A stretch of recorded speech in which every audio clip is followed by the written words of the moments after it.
Second year भूगोल के बच्चों, मैं डॉक्टर सुमन सिंह। संसाधन भूगोल के क्रमबद्ध उपागम और प्रादेशिक उपागम के बाद आज तीसरे उपागम पे चर्चा करने के लिए अपन मिल रहे हैं। और संसाधन भूगोल के अध्ययन में तीसरा उपागम जो है वो है पारिस्थितिकीय उपागम, यानी इकोलॉजिकल अप्रोच। यह भूगोल में प्रयुक्त एक परंपरागत उपागम है जिसका प्रयोग मानव भूगोल में वर्षों से होता आ रहा है, किंतु संसाधन भूगोल में इसका जब व्यापक उपयोग है वो 1970 के पश्चात किया गया, जब पर्यावरण संरक्षण और संसाधन नियोजन वाली बातें हुई। तब पारिस्थितिकीय विधि का उपयोग संसाधन भूगोल में किया जाने लगा।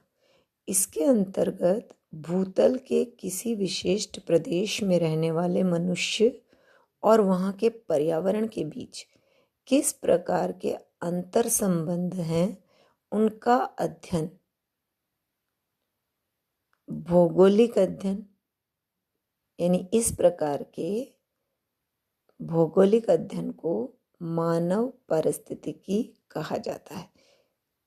पर्यावरण और मनुष्य के मध्य स्थापित अंतर संबंधों का विश्लेषण। अब इसका तात्पर्य क्या है? इसका तात्पर्य सरल शब्दों में मैं आपसे बोलूं तो ये है कि हम मानव वर्ग प्रकृति के साथ जो संबंध रखते हैं, जैसे हम प्रकृति की दिए हुए संसाधनों का उपयोग सही तरीके से कर रहे हैं, ज़्यादा से ज़्यादा कर रहे हैं, आगे आने वाली पीढ़ी के बारे में सोचते हुए कर रहे हैं, या सिर्फ अपने बारे में सोचते हुए हम अपने हिसाब से उपयोग कर रहे हैं और बाद के लिए हम ये कह रहे हैं पता नहीं, देखा जाएगा, भविष्य की हमें कोई फिक्र नहीं है। तो किसी भी क्षेत्र में, किसी भी प्रदेश में रहने वाले लोग प्राकृतिक संसाधनों के साथ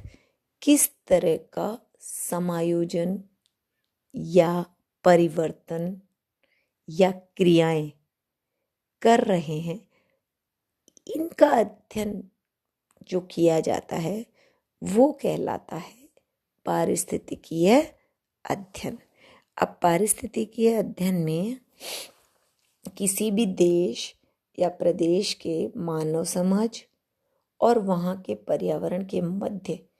जो क्रिया और प्रतिक्रिया चलती है, और उसके अनुसार ही किसी देश काल में आर्थिक एवं सामाजिक प्रगति की सीमा निर्धारित होती है। जैसे यदि किसी क्षेत्र में बहुत अधिक आपको, जैसे अभी अगर हम बात करें कि हमारे पास भूमि है, अब हम उस भूमि की उर्वरता का ध्यान न रखते हुए लगातार उससे उत्पादन लेने की कोशिश करेंगे तो धीरे धीरे क्या होगा, वो भूमि लगातार उसके जो पोषण तत्व हैं वो खत्म होते चले जाएंगे और वो भूमि उपजाऊ भूमि बंजर भूमि में परिवर्तित हो जाएगी। तो किसानों को अपनी भूमि के साथ किस तरह का संबंध रखते हैं किसान, कि 2 या 3 फसलें लेते हैं और बीच में कुछ पीरियड उस भूमि को खाली छोड़ते हैं या उस पे इस तरह की फसल लगाते हैं जिससे उसकी उर्वरता वापस आ जाए, वापस उनमें उत्पादक तत्वों का विस्तार हो जाए, और दूसरी फसल जब लगाए तो किसान की फसल फिर से बहुत अधिक उत्पादन देने वाली हो, या ऊपर से कुछ उर्वरकों का प्रयोग करके उस मिट्टी को उपजाऊ बनाया जाता है ताकि वह मिट्टी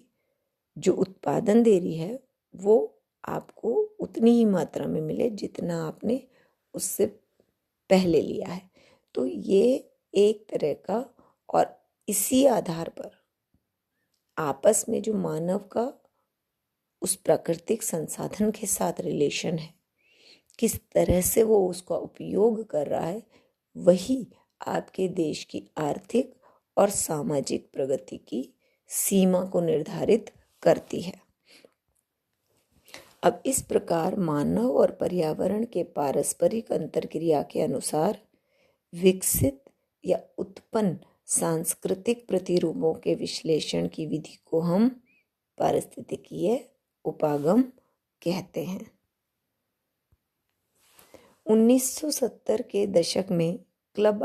ऑफ रोम द्वारा वृद्धि की सीमाएं यानी लिमिट्स ऑफ ग्रोथ नामक रिपोर्ट प्रकाशित हुई, जिसमें विभिन्न देशों के संसाधनों के अंधाधुंध निष्कर्षण से बढ़ते पर्यावरण अवनयन पर गहरी चिंता प्रकट की गई। यानी 1970 से पहले संसाधन नियोजन और संसाधन संरक्षण जैसी बातें बहुत कम या नहीं थी, लेकिन 1970 के बाद लगातार संसाधनों के अधिक उपयोग या दुरुपयोग से उत्पन्न पर्यावरणीय समस्याओं को देखते हुए पर्यावरण संरक्षण की बात हुई, संसाधन संरक्षण की बात हुई, और इसी को हमने पारिस्थितिकीय उपागम कहा। वर्तमान समय में संपूर्ण विश्व पर्यावरण प्रदूषण तथा अवनयन और उससे उत्पन्न भयानक परिणामों से डरा हुआ है, भयाक्रांत है। पर्यावरणीय समस्याओं के समाधान हेतु विश्व तथा देश स्तर पर महत्वपूर्ण प्रयास भी किए जा रहे हैं। भूगोलवेत्ता पर्यावरणीय क्षति तथा पर्यावरणीय समस्याओं से परिचित हैं और संसाधन निष्कर्षण, दोहन, उपयोग, प्रक्रिया आदि में उस तकनीक तथा विधियों के प्रयोग पर बल देने लगे हैं जिससे पर्यावरण को कम से कम हानि हो और पर्यावरण का संतुलन बना रहे। यानी जो भूगोलवेत्ता हैं उन्हें पता है कि पर्यावरणीय नुकसान कितना लगातार हम मानव वर्ग कर रहा है और इसको किस तरीके से संतुलन और बहुत कम हानि में बदला जा सके, इसकी कोशिश लगातार होती रहती है। अब संसाधन भूगोल में मानव द्वारा प्राकृतिक संसाधनों के निष्कर्षण एवं उपयोग से उत्पन्न संसाधन दुर्लभता, दुर्लभ प्राणियों के विलोपन,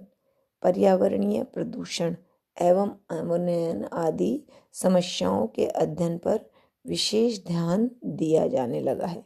इस प्रकार पारिस्थितिकीय उपागम संसाधन भूगोल के अध्ययन का एक महत्वपूर्ण उपागम बन